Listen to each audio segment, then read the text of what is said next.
An aggressive response to the Ebola epidemic in West Africa has reduced a massive $32.6 billion tab initially forecast by the World Bank. But there's still insecurity to worry about and the prospects of falling oil prices for oil-dependent economies. With just 48 hours to go to the end of the year, we'll be looking at the key economic events that defined the year. Hello there, welcome to this edition of Global Business Africa. As usual, we've got your top business news stories across Africa in the next half hour. Here's what's coming up. Falling oil prices, how will they dictate the economic performance of economies in 2015? And we'll introduce you to a group of entrepreneurs in Kenya who find wealth in disposed bones. Now then, let's start with a broad perspective, if you will, of 2014. It's been a fairly challenging year for most African economies. The Ebola outbreak grabbed headlines across the continent and around the world. Combined with a slowdown in economic activity in developed nations who are Africa's key trade partners, they caused economic losses worth billions of dollars. As Clementine Logan reports, however, some economists are now optimistic that the current challenges we're facing at the moment are short-lived and they may not necessarily move on into 2015. This time last year, optimism surrounded the Africa Rising narrative. Supported by a growing and young population, expanding middle class, discoveries of oil and other minerals, political stability and infrastructure developments. The continent had survived the global economic meltdown, and for many the worst had passed. Few foresaw the challenges that would shake the continent to its core. Then Ebola struck. The hardest hit countries, including Liberia, Sierra Leone and Guinea, all forced to revise economic growth projections downwards, with Sierra Leone and Guinea facing an economic recession following a dip in business activity. When Ebola struck, one of the first areas it hit was trade, because now you could not, it interfered with transport movement. As a result, it ceased making sense to invest. What happened is, of course, extremely damaging within those countries, but the negative spillover effects into the rest of Africa, you've seen a sharp slump in tourism as far as South Africa and Kenya, a slowdown in air travel, economic activity has been badly impacted. Another problem that severely affected the continent was the rise of terrorism. Nigeria in West Africa has for the better part of the year been entangled in fights with Boko Haram insurgents, while Kenya towards the east fought with Al-Shabaab terrorists. Egypt, Libya, Morocco and Algeria are battling small divisions of the Al-Qaeda terrorist group. The frequency of incidents, the number of people dying, it has gone off the charts in 2014. It's taken a quantum leap. The various insurgencies, whether it's Al-Shabaab or Boko Haram. 2014 also saw the fall of South Africa as Africa's biggest economy. This followed a rebasing exercise by Nigeria, which now has a gross domestic product of $509.9 billion. Sectors such as e-commerce, mobile phone and the film industry significantly contributed to growth.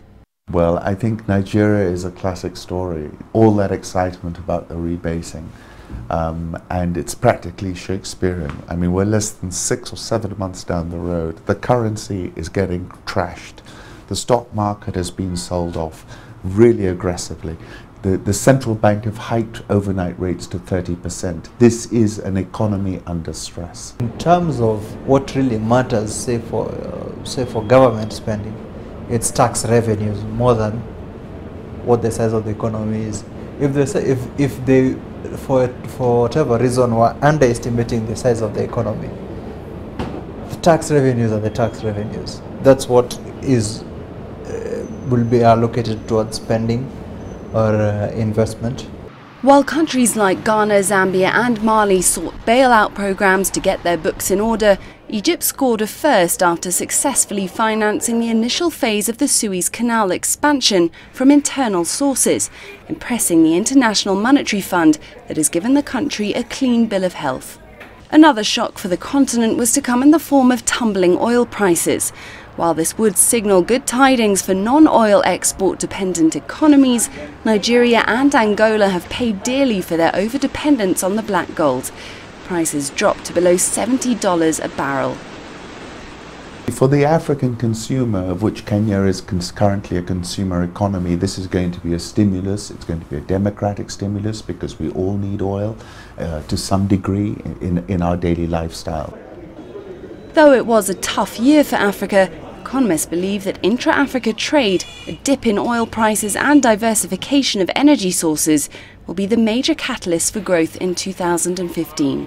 Clementine Logan, CCTV.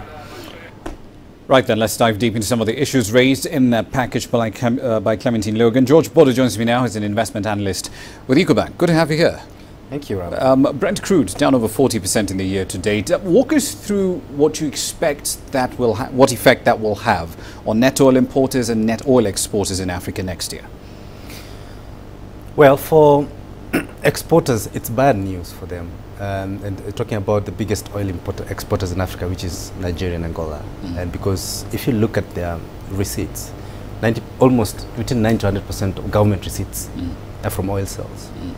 So when you talk about $50 off the global crude prices since June, it's quite bad. Big deal. It's a big deal for them. But what about the banking side? Because I mean, the gyrations we've seen in the Nigerian banking market over the last couple of weeks have been absolutely nuts. Interbank rates going up to as high as what, 80% the other day? Absolutely. Will their banks survive this?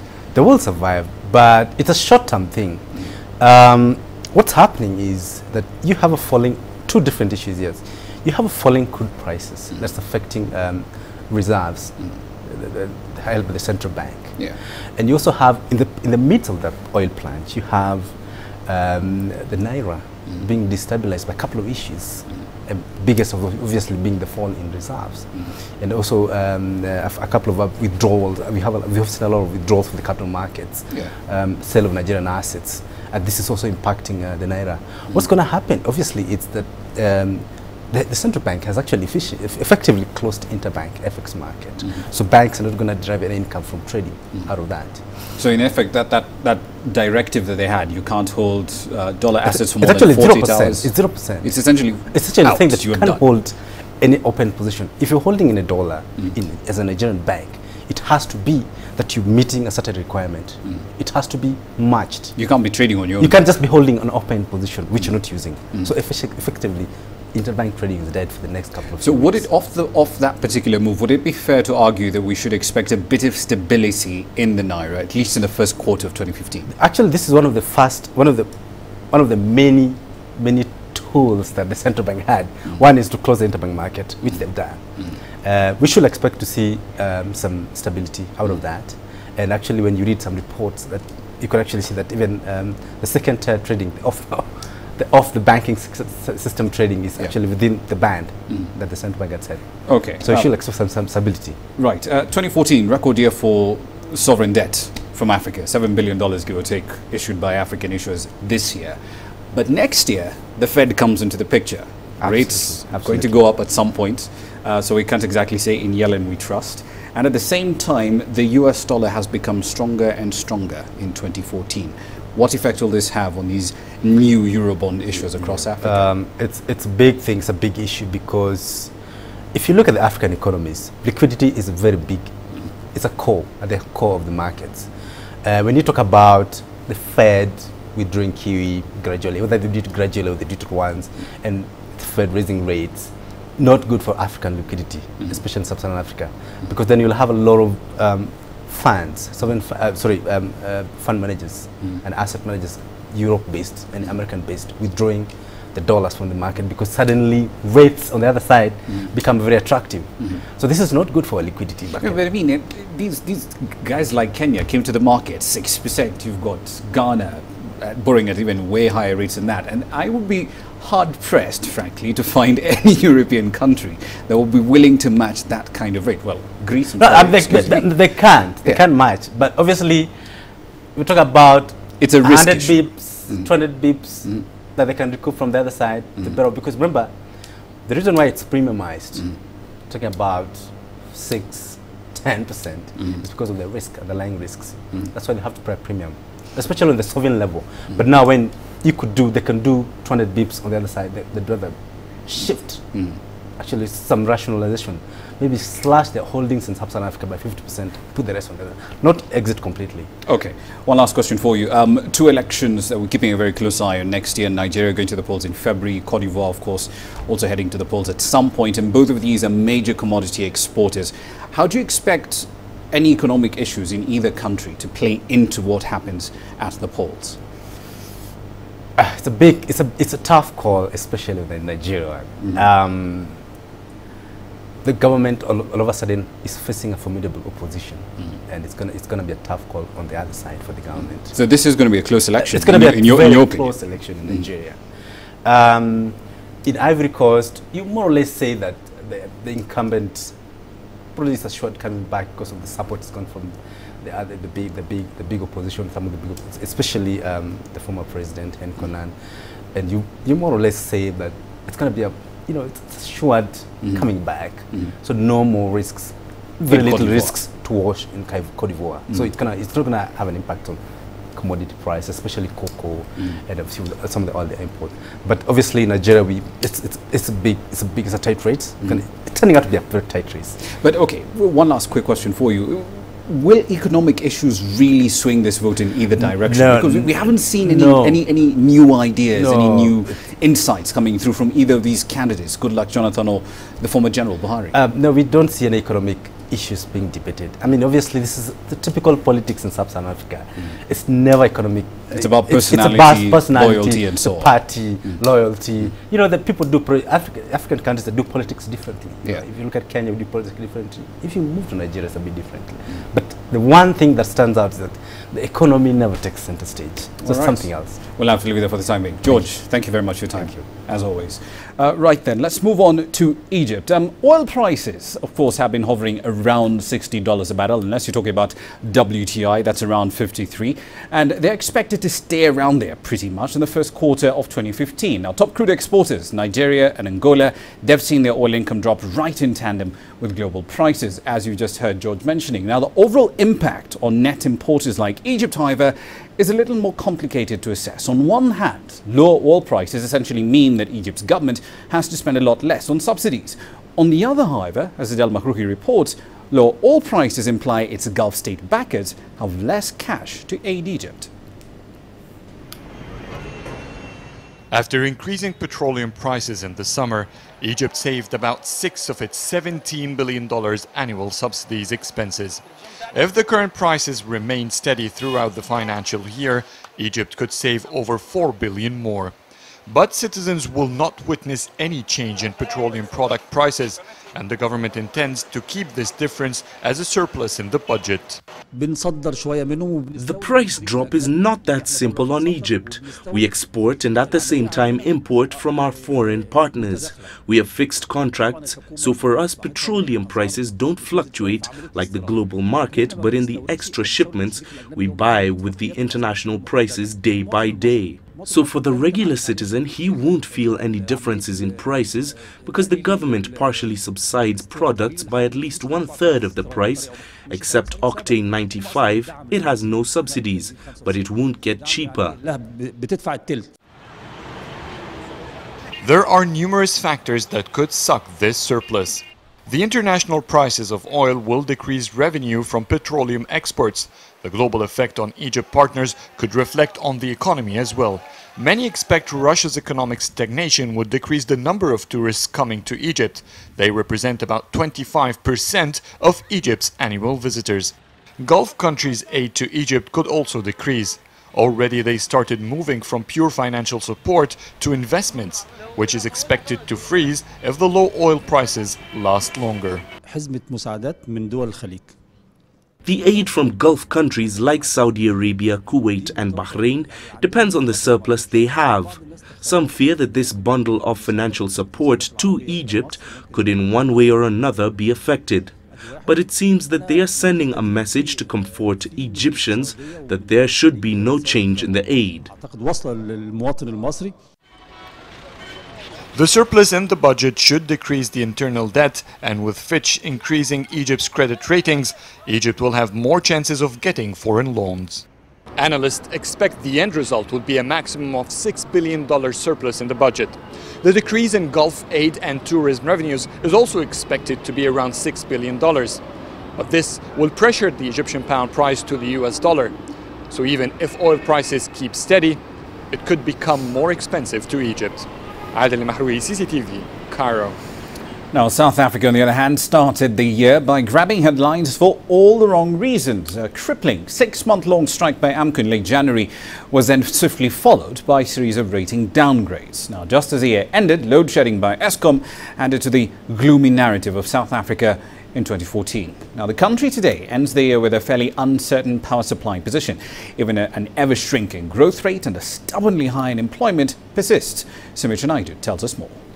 It's been a tough year for South Africa. 2014 saw crippling strikes in the mining sector that led to thousands of job losses. Mining companies are still counting the costs. Many are planning to cut back on their operations in South Africa in 2015. Other sectors were not spared. Motor manufacturing, for instance, faced some severe disruptions due to protest action. And then, of course, there was the power utility Eskom. Cash-strapped and backlogged with maintenance issues, the power utility is unable to ensure a stable power supply, which is putting a lot of pressure on this economy. Then there was rand weakness. The currency fell to its lowest level against the dollar in 6 years. However, we've seen a significant decline in oil prices, and that has helped to cushion the blow for most South Africans.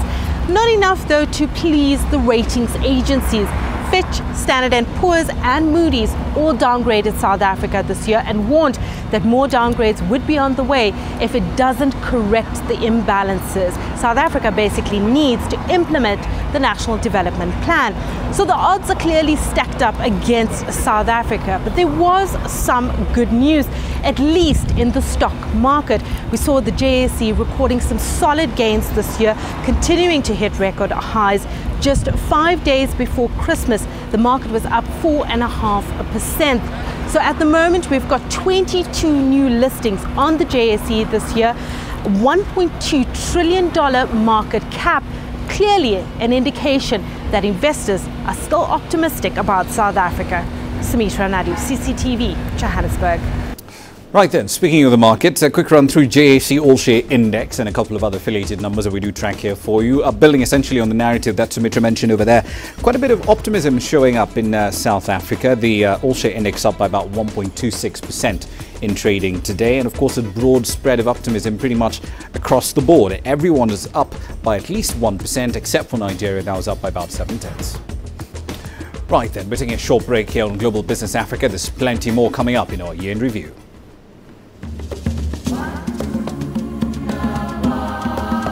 Effects of the austerity measures are evident and were expected. Egyptians, however, seem to be patient about it. But El-Sisi told government he wants to control the prices promptly before people's patience runs out.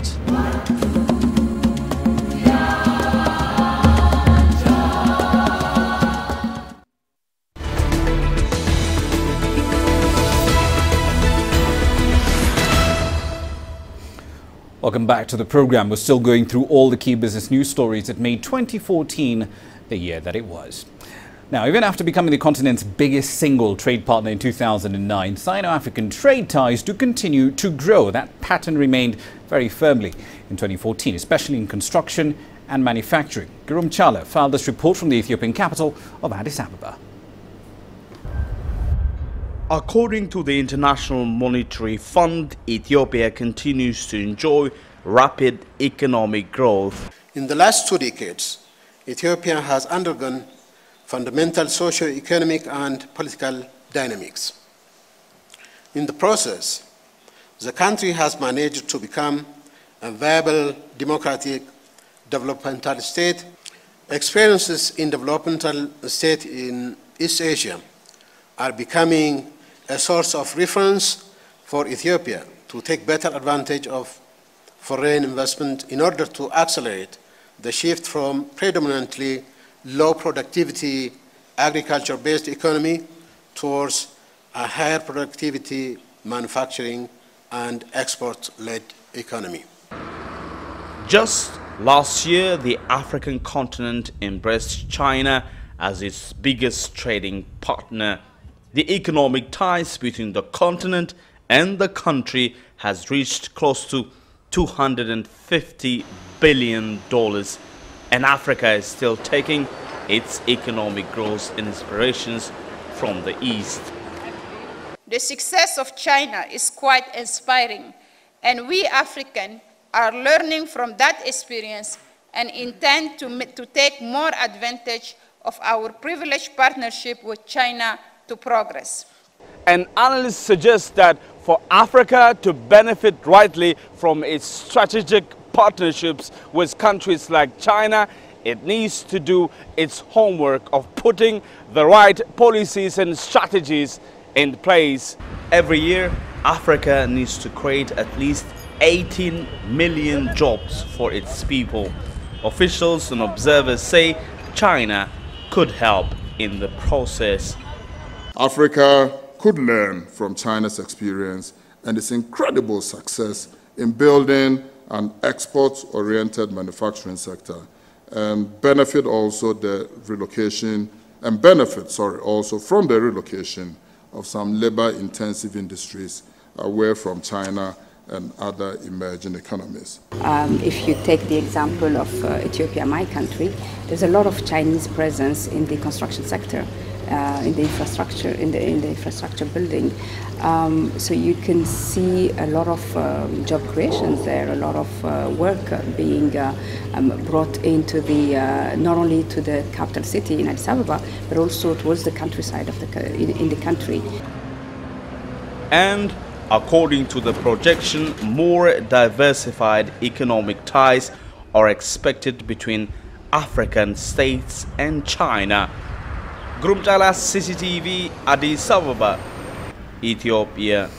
Right then, quick run through commodity prices. Brent crude still hovering around the $60 a barrel mark, not much of a change over there. WTI, however, around $53 or so dollars, give or take a few. With regard to cocoa, the main producer of that commodity, of course, is Cote d'Ivoire. A little earlier, we spoke to George Bodo. He doesn't expect any political issues to affect production next year. And remember, 2014-2015 is quite the bumper harvest for this commodity in Cote d'Ivoire.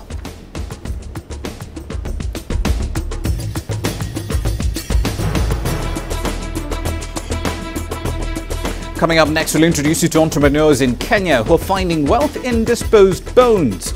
All that and more is coming up.